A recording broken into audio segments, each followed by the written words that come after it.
Maingay ngayon sa social media ang balitang kumakalat na nagkabalikan na nga daw sina Catherine Bernardo at Daniel Padilla.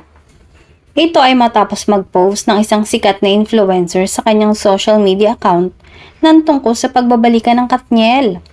Ayon sa influencer, hindi pa naman daw 100% sure ang balita at titiyakin niya muna daw kung sigurado ba ang nasagap niyang chika. Ayon pa sa balita ay nagkaayos na daw ang Katniel at ngayon nga ay hindi pa sigurado kung nagkabalikan ng dalawa. Pero ang sigurado daw ay bati na ang Katniel at magandang balita ito para sa mga Katniel fans na hindi pa din bumibitaw sa tambalan ng dalawa. Samantala, pinabulaan na naman ito ng mama ni Catherine na si Min Bernardo.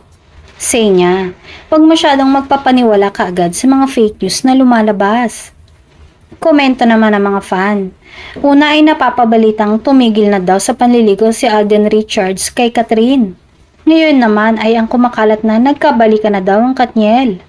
Medyo connected naman daw ang mga lumabas na chika kaya baka may katotohanan nga ang balitang nagkabalikan na sina Daniel Padilla at Catherine Bernardo.